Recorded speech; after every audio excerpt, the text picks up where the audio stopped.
సంవత్సరాల తరబడి ఎన్ని మందులు వాడినా మీ మోకాల నొప్పులు తగ్గట్లేదా? ప్రాణ పెయిన్ క్లినిక్ లో అత్యాధునిక చికిత్స. Speaker, public speaker Rajani Rama గారు, నమస్తే మ్యామ్. నమస్తే నవీన. మ్యామ్, ఇప్పుడు మన ఇద్దరం ఉన్నాము, లేదంటే వైఫ్ అండ్ హస్బెండ్ ఉన్నారు, బ్రదర్ అండ్ సిస్టర్, ఇద్దరు అక్క చెల్లెలు ఉన్నారు. ఒకరిని ఒకళ్ళు తెలుసుకోవడం అంటే వాళ్ళు ఇలాంటి వాళ్ళు, వీళ్ళు ఇలాంటి వాళ్ళు అని తెలుసుకోవాలి అంటే ఎలా మేడం, ఎలా తెలుసుకోవచ్చు అంటారు? ఒకరినొకరు తెలుసుకో అంటే వైఫ్ అండ్ హస్బెండ్ తీసుకుందాం మనం. మీరు వేసిన క్వశ్చన్లో వైఫ్ అండ్ హస్బెండ్ గురించి మాత్రమే టాపిక్ తీసుకుంటే బాగుంటుంది. మిగతా వాళ్ళకి కూడా ఇది వర్తిస్తుంది. దాన్ని ఒక సపరేట్ టాపిక్ గా మాట్లాడుకుంటే ఇంకా బాగుంటుంది. అందుకే అన్నాను వైఫ్ అండ్ హస్బెండ్ గురించి తీసుకుందాం. ఇవి రెండు టాపిక్స్. ఎస్ ఎస్, అంటే కొంచెంలో మనం చెప్పలేం. వైఫ్ అండ్ హస్బెండ్ ని తీసుకుని మాట్లాడదాం. ఓకే, అది మిగతా అది మనం మళ్ళీ మాట్లాడదాం. అది కూడా వెరీ ఇంపార్టెంట్. మంచి పని చేశారు. ఓకే, ఇది వైఫ్ అండ్ హస్బెండ్ ఇప్పుడు వస్తారు. ఇప్పుడు లవ్ మ్యారేజ్ అయినా సరే వాళ్ళ గురించి తెలియదండి నిజంగా. ఇప్పుడు అరేంజ్డ్ మ్యారేజ్ అయితే ఒకళ్ళ గురించి ఒకళ్ళు తెలుసుకోవడం కష్టము. లవ్ మ్యారేజ్ అని చెప్పి ఇప్పుడు నడుస్తున్నాయి కదా చాలా వరకు. మరి అయితే వాళ్ళు కూడా విడిపోతున్నారుగా. కారణం ఏంటి? అర్థం చేసుకోలేకపోబట్టే కదా. ఒకరికొకరికి ఏం కావాలో తెలుసుకోలేకపోబట్టే కదా. మరి ఎందుకు విడిపోతున్నారు చెప్పమానండి వాళ్ళని. మనం సర్వే చేద్దాం కావాలంటే. కనీసం 3-4 గంటల మీద చేద్దాం. రిజల్ట్ ఎక్కువ శాతం విడిపోతూ ఉంటారు కదా మేడం ప్రేమ పెళ్లిళ్ళు. మరి అంత ప్రేమించి పెళ్లి చేసుకుని కూడా చీటికి చిన్నదానికి అందానికి విడిపోతా ఉంటారు. పర్సంటేజ్ ప్రకారం చూస్తే వాళ్ళే ఎక్కువ విడిపోతున్నారు. అరేంజ్డ్ మ్యారేజ్ వాళ్ళు ఎంతమంది విడిపోతున్నారండి చూడండి. అంటే ఇక్కడ అర్థం చేసుకోకపోవడం వల్ల అంటారా? అంతే, ఒకరికొకళ్ళు ఏం కావాలో తెలీదు. ఇప్పుడు నువ్వు లవ్ చేసావు, నీ జుట్టు బాగుంది, నీ జడ బాగుంది, నీ గౌన్ బాగుంది, నీ గాజులు బాగుంది, నీ బ్యాగ్ బాగుంది, నవ్వుతే బాగుంటావు, ఇవే తెలుసుకుంటారు. అంతేగాని ఇప్పుడు హోటల్కి వెళ్తారు అనుకోండి, చెరొక డిష్ ఆర్డర్ ఇస్తారు గమనించండి. కావాలంటే అడుగుతారు కూడా, నీకేం కావాలి నీకేం కావాలని అడుగుతారు. సో నాకు ఇది కావాలంటుంది, నాకు ఇది కావాలని తను వేరే ఇస్తాడు. చూడండి సినిమాల్లో కూడా అవే చూపిస్తాడు. అంటే అక్కడ ఏం తీసుకుంటావు అని అడుగుతాడు కదా. ఏం తీసుకుంటావు అని అన్నప్పుడు అలా ఎన్నిసార్లు వెళ్ళుంటారు, ఎన్నిసార్లు అడిగి ఉంటాడు నాకు ఇది కావాలి అంటే. ఒక విచిత్రమైన హాట్ ఐస్ క్రీమ్లో ఇంకోటి ఏదో కూల్ వేసి, ఇంకోటి ఏదో ఫ్రూట్ కాల్చి ఆ ఫ్రూట్ వేసి డిఫరెంట్గా అడుగుతుంది అమ్మాయి. అంటే సినిమా కాబట్టి మనకు అలా చూపిస్తాడు. మేబీ ఆ అమ్మాయికి అటువంటి టేస్ట్ ఉందేమో. నువ్వు ఏం కావాలని అడిగినప్పుడు తను అది చెప్పినప్పుడు నువ్వు ఆర్డర్ చేస్తావు. నువ్వు నీకు కావాల్సింది నువ్వు చేస్తావు. తినేస్తారు, సొల్లు కబుర్లు ఆడుకుంటారు, వెళ్ళిపోతారు. కానీ అక్కడ మీరు గమనించవలసింది ఏంటి, తను ఏం ఆర్డర్ ఇచ్చింది, ఈ అబ్బాయి ఏం తెప్పించుకున్నాడు. అంటే ఆమె ఇష్టం ఏంటి నువ్వు అక్కడ చూడలేదు. ఏదో అంది కదా తీసుకురా అబ్బాయి, తీసుకొచ్చాడు, తినేసాం, వెళ్ళిపోతారు అక్కడి నుంచి. అంతే, అంతవరకే. కానీ ఆ రోజే నువ్వు గమనించి ఉండాలి. అట్లా ఎన్నోసార్లు వెళ్ళుంటారు కదా. ఆ అమ్మాయి ఏం తింది, ఎటువంటి బట్టలు తను లైక్ చేస్తుంది, మరి అభిరుచులు ఉంటాయి కొన్ని. అది తర్వాత ఇది ఒక పాయింట్. అలాగే ఆ అబ్బాయి గురించి కూడా. తర్వాత ఏంటంటే అతనికి ఎలా ఉంటే నేను ఇష్టం, లేకపోతే ఆ అమ్మాయికి నేను ఏం చేస్తే ఇష్టం, లేకపోతే ఆ అమ్మాయి ఏం కోరుకుంటుంది, ఆ అమ్మాయి కోరుకున్నది నేను చెయ్యాలని తను ఆశిస్తుంది కదా. ఫర్ ఎగ్జాంపుల్ నాకు ఏదన్నా ఒక వస్తువు ఇష్టం, నాకు అది గమనించి నేను తీసుకెళ్ళి ఇచ్చాను అనుకోండి, ఎంత హ్యాపీ ఫీల్ అవుతుంది. అదే కదా తను కోరుకుంటుంది. లేదు డబ్బులు కావాలని కోరుకుంది అంటే తనకి లగ్జరీ ఎక్కువ ఇష్టము, లేకపోతే ఎక్కువ శారీస్ కొనే ఇంట్రెస్ట్ ఉండొచ్చు, లేకపోతే పలానా ఫుడ్ ఇష్టం ఉండొచ్చు. అది తను కనుక్కోవాలి. అలాగే అమ్మాయి అయినా సరే ఒక రకం. ఇంకొకళ్ళు ఏంటంటే ఎక్కువ గిఫ్ట్లు కోరుకుంటారు. గిఫ్ట్లు అంటే ఇందాక చెప్పింది కూడా కొంచెం రిలేటెడ్గా ఉంది.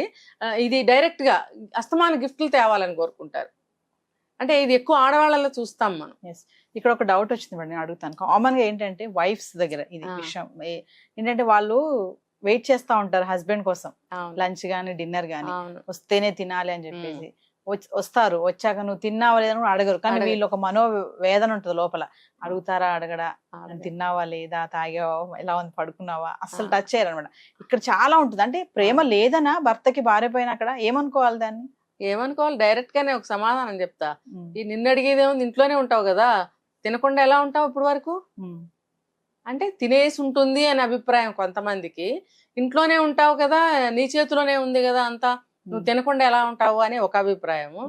అయితే ఆమె నా ఇద్దరం కలిసి తినాలని ఎదురు చూస్తుంది అనేది క్యాచ్ చేయడు కొంతమంది.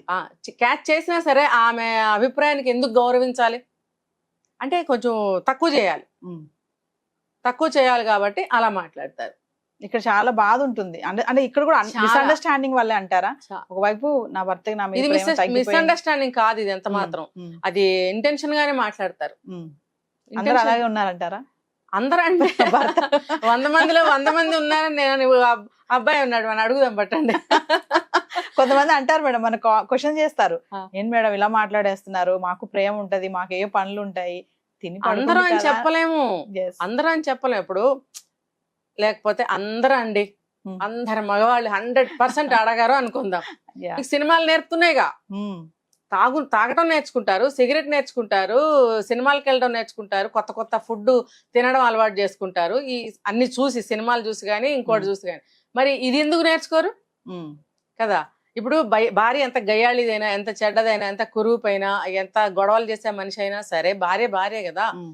ఇంటికి వచ్చిన తర్వాత లేట్ గా వచ్చినప్పుడు సంగతి, నువ్వు తొందరగా వస్తే ఇద్దరు కలిసి తినడానికే ఆ అమ్మాయి పెడుతుంది.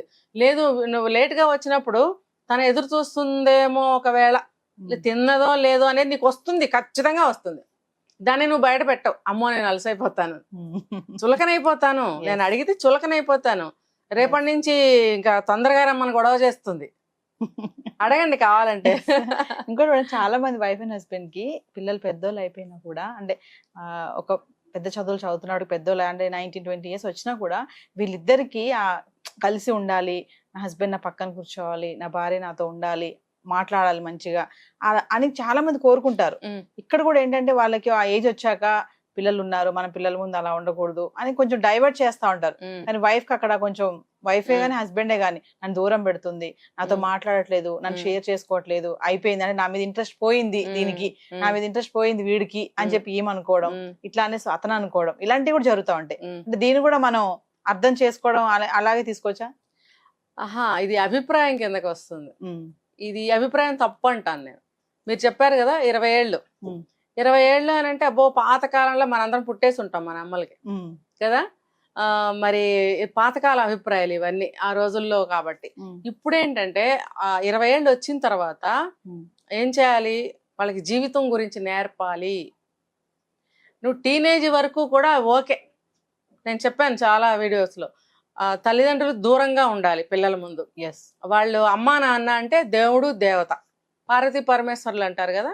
అమ్మ అంటే అదిగో పార్వతీదేవి, నాన్న అంటే అదిగో ఈశ్వరుడు అనే అభిప్రాయం. దేవుళ్ళు ఇప్పుడు తల్లి తండ్రి గురువు దైవం అని చెప్పి మనకి పద్యాలు నేర్పినప్పుడు, దేవుళ్ళ స్థానంలో తల్లిదండ్రులు కూడా పెట్టినప్పుడు ఆ పిల్లలు అదే అభిప్రాయంలో ఉంటారు. అమ్మా నాన్న దేవుళ్ళు. దేవుళ్ళు అంటే మనకు ఎప్పుడు కనపడేది పార్వతీ పరమేశ్వరులు, లక్ష్మి, విష్ణుమూర్తి ఇలా కనిపిస్తూ ఉంటారు. కాబట్టి వీళ్ళు ఎప్పుడు కూడా అమ్మా నాన్న అవే రూపాలతో కనిపిస్తారు. కావాలంటే టెస్ట్ చేసుకోవచ్చు. అలా ఉన్నప్పుడు అమ్మా నాన్న అలాగే కనిపించాలని కోరుకుంటారు. ఇంకో రకంగా కనిపిస్తే వాళ్ళ మైండ్ రిసీవ్ చేసుకోదు. ఎందుకంటే అక్కడ నేర్చుకున్నది వేరు. అమ్మమ్మలు నాయనమ్మలు స్కూళ్ళల్లో కానీ, అమ్మలు చెప్పే కథల్లో కానీ ఇవన్నీ ఉన్నప్పుడు అమ్మా నాన్న ఎందుకు అలా బిహేవ్ చేయటం లేదు? అమ్మా నాన్నలు అలా బిహేవ్ చేస్తున్నప్పుడు ఎప్పుడైనా బై మిస్టేక్ అలా కనిపిస్తే రిసీవ్ చేసుకోరు. కొంతమంది పిల్లలు కొడతారు చూడండి తండ్రిని. అమ్మా నాన్న పక్కన కూర్చుంటే వెళ్ళి కొడతారు, నాన్నని కొడతారు. చిన్నపిల్లలు అమ్మ పక్కన లేగు అంటారు కదా. మా అమ్మ నాది, నువ్వు లేగు.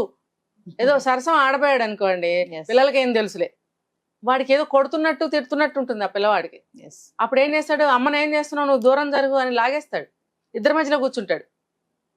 అటువంటి అభిప్రాయం ఆ వయసులో కావాలి. అమ్మా నాన్నలు దేవుళ్ళుగా జీవితకాలం చూడాలి అని అంటే ఆ పీరియడ్ లో మీరు ఇలానే బిహేవ్ చేయాలి, పిల్లలకి అదే అభిప్రాయం కలిగించాలి. కానీ 20 years దాటిన తర్వాత అది అంత కరెక్ట్ కాదు. అంటే పిల్లల ముందు ఇష్టం వచ్చినప్పుడు ఉండమని కాదు, పక్కన కూర్చోవచ్చు, తినబోయ్ అనొచ్చు, నోట్లో కొంచెం పెట్టచ్చు, ప్రేమగా మాట్లాడచ్చు, చిన్న చిన్న సరసాలు ఆడచ్చు, చిన్న చిన్న జోక్స్ వేసుకోవచ్చు, సరదాగా భుజం మీద ఇలా అనొచ్చు. ఇవన్నీ వాళ్ళకి నేర్పాలి. పెళ్ళైన తర్వాత లవ్ మ్యారేజ్ అరేంజ్డ్ మ్యారేజ్ ఎందుకు విడిపోతున్నారు? సంసారంలో భార్యాభర్తలు ఎలా ఉండాలో ఎలా ఉంటారో వాళ్ళకి తెలియక వాళ్ళు విడిపోతున్నారు. ఎక్కడ చూసి సినిమాల్లో అంత ట్రాష్, అంత నటన డబ్బు కోసం అనే అభిప్రాయం ఇంత పిల్లాడికి కూడా ఉంటుంది. మరి రియల్ లైఫ్ లో ఎక్కడ కనిపిస్తాయి ఇవన్నీ? మనం చూపించాలి. నేను చెప్పాను ఒక వీడియోలో, పిల్లలకి రోల్ ప్లే చేయటం నేర్పాలి చిన్నప్పటి నుంచి. అది చూసి మనం కూడా అలా తయారు కావాలి అనే ఒక ఇన్స్పిరేషన్ వాళ్ళకి కలుగుతుంది అని. ఇప్పుడు ఈ వయసులో మన రోల్ మోడల్స్గా మంచి మంచి ప్రవర్తనలు చేయాలి. రేపు నువ్వు భార్యతో ఎలా ఉండాలి ఎలా ఉండాలి? నోటితో చెప్తే అర్థం కాదే. ఉమ్. అబ్బే పెరటి చెట్టు వైద్యానికి పనికిరాదు, నోటితో చెప్తే అసలు ఏది అర్థం కాదు. చేసి చూపించు, Yes. నువ్వు చేసి చూపించు. ఓ ఇలా ఉండాలి అని వాడికి ఖచ్చితంగా ప్రింట్ అవుతుంది. ఒక అమ్మాయిని ఎలా ప్రేమించాలి, ఒక అమ్మాయిని ఎలా పలకరించాలి, ఒక అమ్మాయికి ఏం కావాలి, ఏమి ఇవ్వాలి, ఎప్పుడు ఇవ్వాలి, ఇవన్నీ వాడికి అర్థం అవ్వాలి అంటే నువ్వు చిన్న చిన్నగా ఇలా చేయాల్సిందే. Yes. దీనికి ఒకటి చెప్తా, నాకు ఒక కౌన్సిలింగ్ ఒక ఆవిడ వచ్చారు. ఆవిడకి అప్పటికే 45, 47, 50 లోపల వయసు ఉంటుంది. ఇదే మీరు అడిగిన క్వశ్చనే ఆవిడ సమస్య. ఏంటి, 3 పిల్లలు, పెద్దవాళ్ళే, డిగ్రీలు చదువుతున్నారు, ఇంటర్లు చదువుతున్నారు. భార్యాభర్తలు మాట్లాడుకోరు, ఒక దగ్గర కూర్చోరు, వేరు వేరు చోట్ల పడుకుంటారు. ఇంకా చెప్పాలంటే ఆవిడ వచ్చి పిల్లల మధ్యలో పడుకుంటుంది, ఆయన వెళ్ళి ఆయనకు సపరేట్గా ఒక గది. ఇదనమాట వాళ్ళ వ్యవహారం. అలా ఉన్నప్పుడు ఆవిడకి ఏదో ఒక సమస్య వచ్చింది, ఆరోగ్య సమస్య. ఏంటంటే మెంటల్గా డిప్రెస్ అవ్వడము, సంతోషం లేకపోవడం. నేను ఏదో ఒక ఇలా ఏదైనా ఒకటి అడగకపోయారా అని ఒక ఫ్రెండ్ కూడా నాకు ఆవిడ అని అంటే, ఆయన మాటలు బాతేనే కర్తే అన్నది. బాతేనే కర్తే క్యో నహీ బాత్ కర్తే పూछा కవి అంటే, ఓ పూछనేసే భీ పూछेंगे क्या అంటే అడగాల. అమ్మో అడిగితే ఇంకేమన్నా, అమ్మో ఎంత తప్పు. అయ్యో ఏ జమానాలో ఉన్నారు మీరు. అసలు అది కాదు, మీరు సమస్యగా మీరు పరిగణించుకున్నప్పుడు, మీ మైండ్ లో ఆ భావన వచ్చినప్పుడు మీరు అడగాలి కదా. హస్బెండే కదా, ఇన్నేళ్ళు కాపురం చేశారు, 3 పిల్లలు పుట్టారు, 25 ఏళ్ళు అయింది, అడిగితే తప్పేంటి అని అంటే, అమ్మో ఆద్మీసే కైసే పూछेंगे ఠీకే నై పూछేంगे. నేను ఒక ప్రశ్న అడిగా, ఓకే ఇవన్నీ ఓకే, పిల్లల కోసం పిల్లల ముందు మీరు ఇలా ఉంటున్నారని చెప్పింది ఆవిడ. ఓకే పక్కన పెడదాము, మరైతే ఇప్పుడు మీరు ఫిజికల్ గా కూడా ఇలాగే ఉంటారా అని అడిగేశాను. అడిగితేను ఏ పూछने का बात है क्या, पूछने के ही बात है ये అన్నాను ఆయన. అని అన్నప్పుడు నై కైసే పూछेंगे శర్మాతి అయినా గలత్ అయినా గందీ బాత్ అయినా. అరే అట్లా కాదు, మీరు ఫిర్ లాస్ట్ లో నేను మాట్లాడిన తర్వాత ఎట్లా అనే దానికి దిగింది ఆవిడ. ఎట్లా అడగాలి. ఇప్పుడు ఆయనకి మీకు ఒకేలా ఉంటాయి, 45-50 లోపల అంటే పెద్ద ఏజ్ ఏం కాదు. ఇది వాళ్ళు గత 15 సంవత్సరాల పైనుంచి పాటిస్తున్న సూత్రాలు ఇవన్నీ. అంటే మరి యంగే కదా ఇప్పుడు కొంచెం పెద్దవాళ్ళు అయ్యారు అంటే ఇన్ని సంవత్సరాల నుంచి మీరు ఒక ఫ్రీజ్ అయిపోయి ఉన్నారు. అంటే ఒక మనోభావాలు పంచుకోవడానికి కానీ, ఇంట్లో సమస్యలు మాట్లాడుకోవడానికి కానీ, అంటే ఒక ఫిజికల్ అటాచ్మెంట్ అనేది ఎంతో దోహదం చేస్తుంది. ఒక ఇద్దరు మనుషులు మనసులు కానీ, శరీరాలు కానీ, భావాలు కానీ దగ్గర అవ్వాలంటే శరీరాలు ఎక్కువగా పార్ట్ వహిస్తాయి. అంతే కదా. ఇప్పుడు సెక్స్ అనేది ఒక పార్ట్ ఆఫ్ లైఫ్ అని ఎందుకు అన్నారు? మీరు గత 15 ఏళ్ళ నుంచి లేదు, 20 ఏళ్ళ నుంచి లేదంటున్నారు. జబ్సే పిల్లలు పుట్టారు అప్పటి నుంచి లేదని అంటున్నారు. అంటే పిల్లల కోసమే పెళ్లి అన్న భావనలో వాళ్ళు ఉన్నారు. ఇంకా వాళ్ళ పెద్దవాళ్ళు ఉంటారు, వాళ్ళ పెద్దవాళ్ళు ఇంకా తిడుతూ ఉంటారు, ఏ బచ్చోంకే సామ్నే క్యా కర్ రహే తుమ్ లోగ్ ఐసా మాట్లాడుతుంటారు. అట్లా మాట్లాడేప్పుడు అట్లా కాదు. ఇప్పుడు ఆ పెద్దవాళ్ళు ఎవరు లేరు, మీ పిల్లలు పెద్దవాళ్ళు అయ్యారు, రేపొద్దున వాళ్ళు కూడా అదే పాటిస్తారు. ఇప్పుడు ముఖ్యంగా మీరు భర్తతో సాన్నిహిత్యం, ఒక భావాన్ని పంచుకోలేకపోతున్నారు, ఇవన్నీ మీరు దూరం అయిపోతున్నారు. మీకు ఫిజికల్ గా ఆరోగ్యం బాగోపోతే కూడా చెప్పలేదు ఆవిడ, పిల్లలతో చెప్పి ఆయనకు చెప్తుంది. ఎట్లా అంటే పిల్లవాడికి ఏదైనా పేరు ఉంది, సపోజ్ సునీల్, సునీల్ కా పాప, సునీల్ కా మమ్మీ, భార్యని పేరు పెట్టి పిలవడు, భర్తని దగ్గరికి వెళ్ళి చెప్పలేదు, పిల్లల ద్వారా వాళ్ళు మెసేజ్లు ఇస్తారు. ఇది ఎక్కడ వైవాహిక జీవితం నాకు అర్థం కాలేదు. ఆ పిల్లలు పుట్టడం కోసం, ఒక జన్మనివ్వటం కోసం ఇద్దరు వచ్చి దగ్గర ఉన్నట్టు అనిపిస్తుందట. నేను చెప్పాను అలా కాదు, మీరు దగ్గరికి వెళ్ళి కూర్చోండి, అసలు ఏం చేస్తాడు నేను చూస్తానని చెప్పాను. అంటే ఇది ఒక ట్రీట్మెంట్ ఇది మాత్రం. అంటే చాలా మంది మనం ఇంత ముందు వీడియోలు చేసాం మేడం, పెళ్లి అంటే సెక్స్ అనుకుంటారు, అంతే కాదు. బంధాన్ని స్ట్రాంగ్ చేస్తుంది, ప్రేమల్ని గట్టిగా నిలబెడుతుంది కలకాలం. నేను చెప్పాను ఆవిడకి, మీరు దగ్గరికి వెళ్ళి కూర్చోండి, అమ్మో చంపేస్తాడా, ఏం కాదు నేను ఇక్కడే ఉంటాను, ఏం చంపాడు, మీరు వెళ్ళి పిల్లలు లేని సమయంలో కూర్చోండి, ఏం చేస్తాడో చూద్దామని వెళ్ళి కూర్చోండి, లేదా మీరు వెళ్ళి ఒక మాట మాట్లాడండి, నాకు రిజల్ట్ వచ్చి చెప్పండి అని అంటే కొద్ది రోజులు టైం తీసుకుంది ఆవిడ. మొత్తానికి ఏదో చెప్పింది, సయోధ్య కుదిరింది. నేను చెప్పా, పిల్లలు లేని సమయంలో మీరు బెడ్ కూడా షేర్ చేసుకోండి, తప్పేమీ లేదు అని చెప్పగా ఆవిడ మారింది, కొంచెం లైఫ్ బాగుంది ఆవిడకి. సో అదంతా వేరే. అంటే ఇప్పుడు ఇక్కడ కూడా మనం ఏంటంటే భార్యకి ఏం కావాలి అంటే, ఆవిడ ఒంట్లో బాగోకపోయినా సరే పిల్లవాడికి చెప్పితే పిల్లవాడు వెళ్ళి చెప్తాడు, లేకపోతే పిల్లవాడికి చెప్తున్నప్పుడు ఆయన వింటాడు. డైరెక్ట్ గా మాట్లాడుకోవటాలు లేవు. మరి అప్పుడు భార్యకి ఆరోగ్యమే బాగోలేదా, లేకపోతే ఏదైనా కోరిక ఉందా, అక్కడ వస్తువు కావాలా, లేకపోతే ఎక్కడికైనా వెళ్ళాలని, ఇవన్నీ ఎలా తెలుస్తాయి?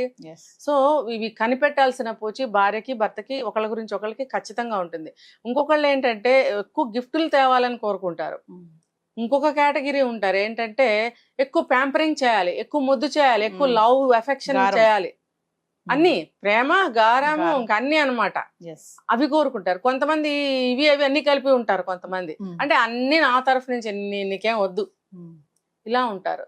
సరే ఏదన్నా ఒక లక్షణాన్ని మనం గుర్తించినప్పుడు అది చెయ్యాలి. భర్త రోజు వచ్చేటప్పుడు అట్లీస్ట్ ఒక 5 రూపీస్ ఒక చాక్లెట్ అయినా, లేదా ఒక రోజా పువ్వు, నార్మల్ రోజా పువ్వు 5 రూపీస్కి వస్తుంది ఇప్పుడు కూడా, తీసుకొచ్చి ఇవ్వరాదా? రోజు ఏదో ఒకటి. అబ్బా, అలా తెస్తే అన్ని మర్చిపోతారు కదా మేడం. అసలు ఏంటి, అసలు ఇంకేం లేదనమాట, పైన నిలబడతారు, ఇంకా దాసోహమే. అంటే ఆ ప్రేమకి అంత గుర్తింపు ఉంది. అంతేగాని రోజు ఒక్కొక్కళ్ళు ఏంటంటే గిఫ్ట్ అంటే అదేదో పెద్ద కాస్ట్లీ అవ్వక్కర్లేదు. ఇదే నేను చెప్పాను కదా, ఒక్కొక్కరికి మరీ నగలో చీరలు పిచ్చి ఉంటుంది, సర్ప్రైజ్ గిఫ్ట్ ఏదన్నా కావచ్చు. పోనీ అట్లీస్ట్ బర్త్డేకో, మ్యారేజ్ డేకో, అట్లా స్పెషల్ డేస్ లో అలా కోరుకుంటారు. అవి చేయరు. ఇవన్నీ సరి చేసుకోవాల్సిన అవసరం ఉంది. సరి చేసుకోకండి, అనుభవించండి ఆ బాధలు. ఇష్టమైతే వినండి, ఇవి విని పాటించుకోండి. పాటించి అప్పుడు కామెంట్ పెట్టండి కింద. Thank you ma'am.